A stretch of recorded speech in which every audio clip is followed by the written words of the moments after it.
On croirait presque à une pièce de théâtre. Au centre de congrès d'Issoudun, sous les feux des projecteurs, les deux étudiants du DUT technique de commercialisation de Dunkerque sont en train de négocier la vente de tablettes de lecture à mettre à disposition des passagers d'une compagnie aérienne. Un thème préparé et imposé aux 6 finalistes par des professionnels partenaires des masters de négociation en anglais.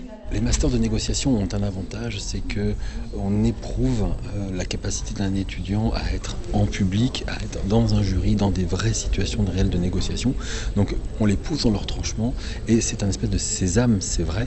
Ceux qui arrivent finalistes ou demi-finalistes, en général, le font savoir très clairement sur leur CV et c'est un vrai passeport pour eux. Et les lauréates du concours, ce sont elles. Ça a été le résultat de beaucoup de travail.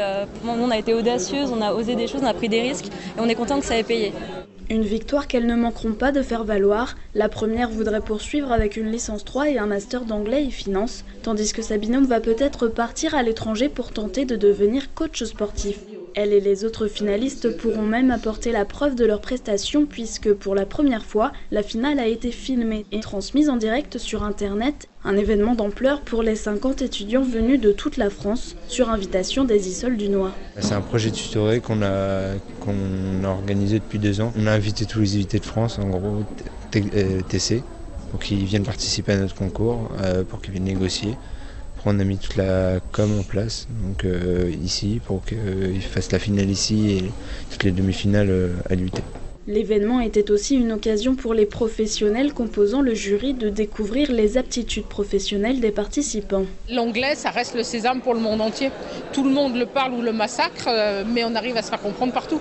J'ai été agréablement surpris par le niveau. Dans l'ensemble, le niveau est plutôt très bon. Ils ont une grande aisance à la fois en aptitude à négocier. Ils avaient tous préparé, ça faisait plaisir parce qu'ils avaient tous vraiment bien préparé.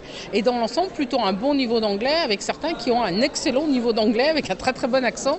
Martin Fressigne, l'un des jurés et directeur du développement de l'aéroport de Châteauroux, a lui-même été tellement impressionné par la qualité des prestations qu'il a spontanément décidé de récompenser les finalistes au nom du comité régional des conseillers du commerce extérieur de la France. Un petit plus pour les étudiants qui ont reçu d'autres gratifications et même des cartes de visite de la part des professionnels.